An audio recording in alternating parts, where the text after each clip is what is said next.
Hey, how you doing? I'm thinking you know who I am and what's going on by now, but I'll say it anyway. Uh, Hank Hinter, welcome to days 38 and 39 of my cancer journey. I actually did a recording yesterday and promptly forgot to save it. So, genius move on me. I did it late at night. Apologize here modeling the hat today. Um, this is my fourth day in the hospital, and I haven't had occasion to wash what's left of my hair. So that's a little too much real for me right now. So we're going to do the hat. So just to get you caught up to speed, what ended up happening was I ended up staying an extra day. Everybody here actually knew, as I sit here now, it's Thursday, which was the day I was supposed to get out of the hospital. From the very beginning, they had a chemo treatment scheduled from 10 p.m. Thursday to midnight Thursday. So how do I get discharged Thursday? So everybody tells you you're getting discharged Thursday, and meanwhile, there's a treatment from 10 to 12 p.m.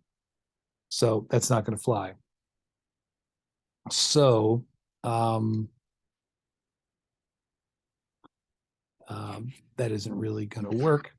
So I end up being here till Friday, but that's okay because Friday was going to be a clinic day anyway. So they're just going to do the same things that we were doing in the clinic here on the unit. So I do it for the extra day. The good news vastly outweighs the bad. I got through my uh, uh, spinal puncture very well. All my numbers are good. Um, the only two downsides of the admission have been staying here into Friday, as I mentioned, and as I mentioned in the other videos, dealing with the steroid-induced diabetes, which is already starting to disappear. But man, I've been hit a bunch of times on my fingers, and insulin-dependent diabetes is no fun whatsoever. And it's definitely no fun whatsoever when you've got it on top of other shit that you're worried about already. So I learned a lot about diabetes. I've learned a lot about how I'm going to change my eating habits, definitely when I'm in the hospital and when I'm on steroids and, all that good stuff. So I'm doing the last chemo treatment now for this trip. And then we're going home for the Memorial Day weekend. And then we will be back to see how this went Tuesday for some routine blood work and stuff, and Thursday for the bone marrow biopsy number two. The first one, as you remember, was how I got diagnosed. This one is to see how this concludes cycle one of chemo, which includes 1A and 1B. The 1A is the part that they do in the clinic. The 1B is the part they do in the hospital, which closes with the spinal puncture. I'm learning all this now. Some of you may know this already.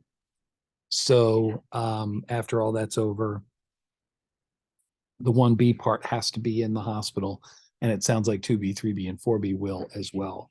So not only am I learning how to do this, but now that we've gone one time through the cycle, now I know it and I can expect it going forward. And as I may have mentioned, they plan on 4 cycles. I doubt I will ever do so well that they will say, "Oh, Ken, you don't need to do the last cycle." But if they stop doing the cycles because they don't work, that's when we get to transplant town, and that's when things get a little more complicated. So that's worth knowing. So that's the nice part about responding. Um, my immune system numbers are good now. Um, however, that may change because since I still have chemo coming in, um, these numbers may drop. So my white blood cells are good, they may drop. My platelets are good, they may drop. That's the purpose of Tuesday's blood work. How nice is it going to be out of here for 3 days? I'm hoping tomorrow's a short day. I hope they get me out of here early. Another thing I learned is I thought when I was admitted here because I got a private room because I had COVID. That is not true. When I'm here, I get a private room because I am a bone marrow treatment patient, and all of the bone marrow patients get their own room. Otherwise, people have a roommate. Which, all right, I'll just leave that right there.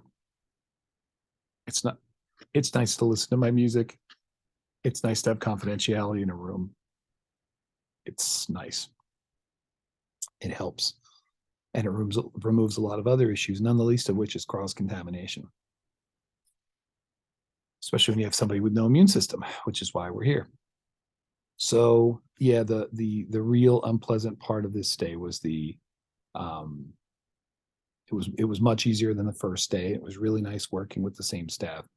The diabetes was really the down point of it. That was the bad one, and that's definitely worth remembering in the future. Two other things to talk about that were in yesterday's video. One was watching this really cool video called High Ren, which is really, really interesting. And I also, really interesting, I don't even want to do the spoiler on alert. So find it on YouTube. It's literally High Ren, REN, and it's a music video, and it's really, really, really powerful. And it's part of the last thing I'm going to talk about, which is I had I had a talk with a lot of people, still getting lots of texts and calls and reaching out to people. And I had a lovely conversation with Jeff Yule, who's a good friend and colleague of mine. And he's been out for medical reasons, and now I'm out for medical reasons. Our paths have sort of paralleled since 2006 when we both came to Ancora Psychiatric Hospital to work. And we had a long talk. We were comparing our medical issues and our medical situations and how we feel about hope and how we feel about recovery and how we feel about our lives and our health. And it was really, really powerful because we philosophically and spiritually, we see things very similarly, but we also see some things differently as well. And so he was talking very much about acceptance, and I was talking a lot about hope and, you know, how we were going about it and how our philosophy about recovery impacts our behavior. You know, when you come through something like this and come out not really the other side, but how much do you think about it? Do you go right back to what you were doing and pick up where you leave? What do you do differently? Are you always somewhat cognizant of, you know, once you have your horizon brought to you close, do you just assume it's back out there again in this amorphous place, or do you always act as if it's close by? And what's the role of hope in that? I know that my thoughts about how I'm going to live my life are, as it stands now, very different. There are things that have become much more prioritized for me, and there are things that are much less prioritized for me based on this experience. For example, the trip to Egypt has moved way up the charts. The dissertation has moved way down the charts. So it's been very interesting, and he views it a little differently, you know, than I do. And again, he's had a different experience than I've had. So, but it was a great conversation. One of the most intellectually and existentially stimulating conversations I've had in a long time. And he's another person who's gotten that clarity from having this sort of experience. You know, I had a near-death experience once before when I was 18, and it really changed how I lived my life through my early adulthood. And now here I am at 55 going through it again. And now I'm looking at it in terms of how this impacts retirement, how this impacts, you know, the remainder of my life. You know, you spend your life building something, and then you don't expect to not be part of it when it comes down. So very, very interesting conversation. And again, this is all good stuff to think about. Because again, I'm still sitting here now. Okay, I'm doing great in treatment. Everything's wonderful. Do I have days, weeks, months, years? I still don't really know. I feel that horizon moving back again, but there's no data in that. You know, all I know at this point is being alive today, feeling well today, and now just starting the process of, all right, what am I doing tomorrow? Let's plan the weekend. What does next week look like? So I'm moving it out that far. I am going to enjoy thoroughly being at home over the Memorial Day weekend. All the steroids are going to wash out of my system, so I'm guessing I'm going to be really tired. I'm hoping to have some fun, and I'm hoping for Peach to have some fun with me. But I got to see. You know, you wake up and the first thing you do is you do the damage report and you see how you're doing. But I'm hoping with plenty of sleep then I can rally, and I will be home, and I will get plenty of sleep, and I will rally. That's the evil master plan. So very grateful to be getting out of here. I'm hoping you see a different backdrop and freshly washed hair, although not very much of it, when I talk to you tomorrow. I still have lots of things to do. I still have some things for my students to do at Seton Hall.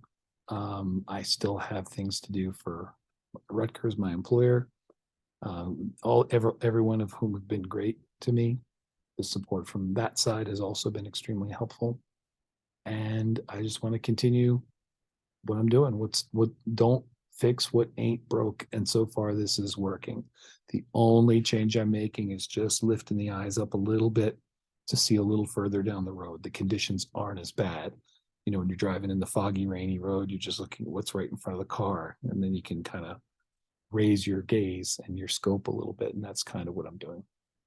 So I'm just waiting for, let's see, we got it right over here. Here's all the stuff. So all that stuff is running into me. And one of them, I think the one right in the front, is the chemo, the cytarabine,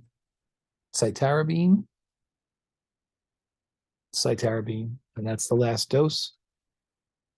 I feel fine, tolerating it. I've had 3 of them already, whatever. I can sleep through this part. And I'm going to try to get some sleep after this and be in good shape. So when I get home, I know it's going to happen. I'm going to get home. I'm going to clean and wash all this hospital funk off of me, and I'm going to sleep. And then after that, I'm going to take inventory and see what I got. And that'll give Peach some time, so some downtime as well. But anyway, good night. Thanks for being on the journey, and I will be talking to you tomorrow, hopefully from my couch. Not a small thing. Good night.